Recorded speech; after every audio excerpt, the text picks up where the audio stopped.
जय भीम, नमो बुद्धाय। मैं Bhimrao Lonare, IBM TV9 news और नेशनल मीडिया न्यूज़ में मैं आपका स्वागत करता हूँ। इस वक्त मैं पटना में हूँ। हमारे साथ में जो विधायक है, बिहार के विधायक पासवान जी, वो हमारे साथ में है।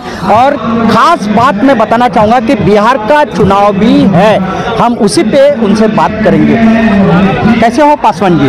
बिल्कुल ठीक है, अच्छे हैं। सरकार कैसी है? सरकार तो ये सरकार जो है मनोवादियों के इशारे पर सरकार चल रही है। बाबा साहब डॉक्टर भीमराव अम्बेडकर ने जिस संविधान को बनाया, काफ़ी मशक्क़त से, काफ़ी मेहनत करके उस संविधान को इस देश और इस राज्य की सरकार बदलना चाहती है, पलटना चाहती है। यही आज चल रहा है। आज जो ये धरना चल रहा है, जिसमें आप महाराष्ट्र से आए हैं न्यूज़ कवरेज करने के लिए, उसके लिए मैं आपको बहुत बहुत धन्यवाद देता हूँ। बिहार का हालात ही नहीं, पूरे देश का हालात बद से बदतर है। महंगाई चरम सीमा पर है। ये सरकार धन्ना सेठों की सरकार है, मल्टीनेशनल कंपनियों की सरकार है। इस देश में गरीबों का कोई गुजारा नहीं है। गरीब पलायन कर रहे हैं, इस राज्य से दूसरे राज्य जा रहे हैं। रोजगार की बात नहीं हो रही है। यहाँ सिर्फ अगर बात हो रही है तो जाति और धर्म की बात हो रही है। इस देश में यही हो रहा है। ये इस देश में जो अभी माननीय प्रधानमंत्री जो है, इससे इतना कमजोर प्रधानमंत्री इस देश को आज तक नहीं मिला है। मैं प्रधानमंत्री जी को सलाह देना चाहता हूँ कि आपके दल के अंदर भी बहुत सारे विद्वान बैठे हुए हैं। अब आप सरकार चलाने लायक नहीं है, देश चलाने लायक नहीं है। आप इसकी कमान अपने किसी विद्वान सांसद को दे दीजिए, वो चलाएंगे, नहीं तो इंडिया गठबंधन के लोगों को सौंप दीजिए। यही हम कहना चाहते हैं। नीतीश कुमार जी की सरकार है बिहार में, लोग खुश है क्या? आप विरोधी में हैं, ये मेरा सवाल है। देखिए, उसे राज्य में कोई खुश नहीं है। ये राज्य जो चल रहा है, पहले जो नीतीश कुमार जी थे वो अब नीतीश कुमार नहीं है। जब से ये भाजपा के गोद में जा करके बैठे हैं, तब से नीतीश कुमार बदला बदला सा लग रहे हैं। इनको इतना भाजपा के लोगों ने टॉर्चर किया, इनका मानसिक संतुलन सही डरा के तो नहीं रखे? डरा के रखा, मानसिक संतुलन नीतीश कुमार जी जो है, नीतीश कुमार जी ना बिहार में, नीतीश कुमार जी डरे हुए हैं, कुछ बोल नहीं पाते हैं, कुछ कर नहीं पाते हैं। क्या कारण जो भी हो, भितरिया बात जो भी हम नहीं बता सकते, लेकिन बिहार में जो दलितों पर अत्याचार हो रहा है, अक़लियतों पर जो अत्याचार हो रहा है, ये जो वो लोग कहते थे बिहार जंगल राज की तरह है, आज गुंडा राज है। बिहार ही नहीं, पूरे देश में गुंडा राज है। आज बिहार के अंदर रोज बरोज हत्याएं हो रही, बलात्कार हो रहा है, राजनी हो रही है, लूट हो रहा है। आज दलित महादलित असुरक्षित नहीं। अगर हमारे दलित बाबा साहब का नारा लगाते हैं तो उनको कहा जाता है तुम जय भीम का नारा मत लगाओ। उसके शरीर पर पेशाब कर दिया जाता है, उसको बुरी तरह पिटाई किया जाता है। कई एक उदाहरण है।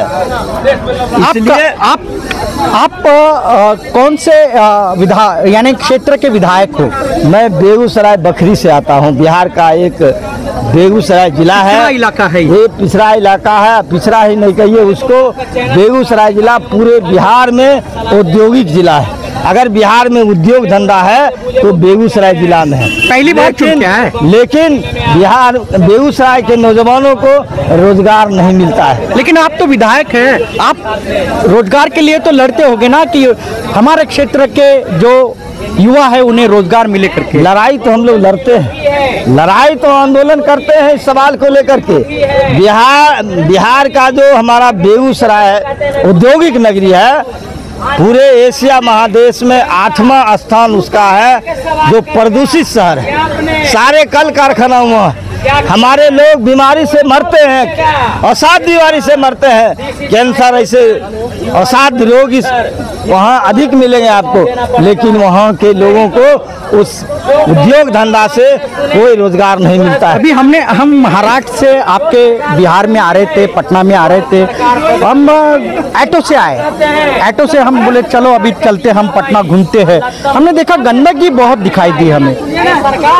क्या गंदगी गंदगी, इतनी गंदगी हमने कभी देखी नहीं। हमारे महाराष्ट्र में यानी स्वच्छ महाराष्ट्र है हमारा, लेकिन तुम्हारे इधर हमें गंदगी दिखाई दे रही है। बिल्कुल, बिहार में जो सरकारें चल रही है ये अफसर के हाथ में सरकार चल रही है। अफसरशाही चरम सीमा पर है। लूट खसोट का बाजार गर्म है बिहार के अंदर। साफ सफाई नाम का कोई चीज आप देखिएगा तो पटना नगर निगम का जो साफ सफाई वाला गाड़ी सैकड़ों की संख्या में लगा हुआ रहता है, लेकिन यहाँ जितने भी अधिकारी हैं सब लूटने के फेरा में है। लूटने के लिए उसको फुर्सत नहीं होता है, साफ सफाई पर क्या ध्यान देगा। ये बिहार है, आप सब लोग जानते हैं, महाराष्ट्र को हम भी जानते हैं, गए हुए भी। आपका स्वच्छ महाराष्ट्र है, सुंदर महाराष्ट्र है, और शिक्षित महाराष्ट्र है। इसलिए महाराष्ट्र की तुलना बिहार से नहीं कीजिए। बिहार में गरीबी है, बेरोजगारी है, ये है। और आप जान रहे हैं बीजेपी की सरकार महाराष्ट्र के अंदर है, लेकिन वहाँ लोग शिक्षित हैं, समझते हैं। हमारे बिहार के अंदर लोगों के पास शिक्षा का अभाव है, लेकिन अब धीरे धीरे लोग शिक्षित हो रहे हैं, अपनी बात को समझ रहे हैं, अपने अधिकार को समझ रहे हैं, तब आज ये आंदोलन हो रहा है। बराबर। विधायक जी मुझे बताइए, आज आप काले पोशाक में हो, सदन शुरू है बिहार का, सदन शुरू है ना बिहार का, और आप काले पोशाक में हो और विपक्ष में हो, सीपीआई के एक नेता भी हो आप। विपक्ष के जितने भी लोग हैं ना बिहार विधानसभा के अंदर, सभी लोग ही काला ड्रेस में हैं। क्या कारण है? कारण यही है कि निर्वाचन आयोग, भारत सरकार के निर्वाचन आयोग के द्वारा एक फरमान जारी किया गया, जो हम बिहार के अंदर, बंगाल के अंदर वोटर लिस्ट का पुनर्निरीक्षण करेंगे, उसको जांच पड़ताल करेंगे कि कितने लोग हिंदुस्तान के हैं, कितने लोग बिहार के हैं, इस देश के बाहर कौन कौन लोग हैं। और आप जानते हैं, मैं पहले भी कहा, बिहार गरीब है और शिक्षित है, यहाँ शिक्षा का अभाव है। यहाँ के 40% हमारे मजदूर गरीब दूसरे राज्य में जाकर के रोजगार करते हैं, मजदूरी करके अपना जीविकोपार्जन करते हैं। यहाँ खास करके चुनाव आयोग का इशारा है, भारत सरकार, भारत में जो बैठे हुए हैं सरकार में, भाजपा के लोग, आरएसएस के लोग, बिहार के अंदर जो बैठे हुए हैं एनडीए गठबंधन के लोग, ये सब लोगों को कोई मुद्दा नहीं मिला। बिहार में महागठबंधन की सरकार अगले साल बनेगी, ये तय है, यहाँ के गरीबों ने सोच लिया है। तो इसी से घबरा करके इस राज्य की सरकार ने कहा कि ऐसा काम करो, ये बिहार के गरीबों को नाम मतदाता सूची से ही अलग कर दो, निश्चित रूप से वो हार जाएगा, चूंकि बिहार के 40% गरीब दूसरे राज्य में काम करते हैं। और 11 तरह का वो मांग रहा है प्रूफ। आप स्कूल के शैक्षणिक प्रमाण पत्र दीजिए, इसी तरह का क्या जमीन का डॉक्यूमेंट्स दीजिए, खतियान दीजिए, केवाला दीजिए, रसीद दीजिए। तो गरीब के पास तो है नहीं, कुछ नहीं है। अब मुझे महत्वपूर्ण आधार कार्ड है, बिहार पूरे देश में वो लागू है। बिहार में जो है गरीबों का खच्चीकरण किया जा रहा है, उन्हें यानी दूसरे राज्य में जाने के लिए उन्हें मजबूर किया जा रहा है, इसी आपका कहना है? नहीं, दूसरे राज्य में जाने के लिए मजबूर नहीं, उसका वोट का अधिकार ही खत्म किया जा रहा है। यानी वोट का अधिकार खत्म करने की साजिश हो रही है। अगर वोट का अधिकार खत्म हो जाएगा तो सरकार के द्वारा जितने भी कल्याणकारी योजनाएं चलाई जा रही है वो सारा चीज समाप्त हो जाएगा। विधायक मोदी जी, मेरा एक आखिरी सवाल, महाबोधि महाविहार का जो बीटी एक्ट 1949 वो रद्द किया जाए, इसके लिए आप क्या प्रयास करें? निश्चित रूप से रद्द किया जाए। वो बाबा साहब ने जो संविधान बनाया, उस संविधान के तहत उस एक्ट को रहने का कोई औचित्य नहीं है, उसको रद्द किया जाना चाहिए। आप क्या करोगे?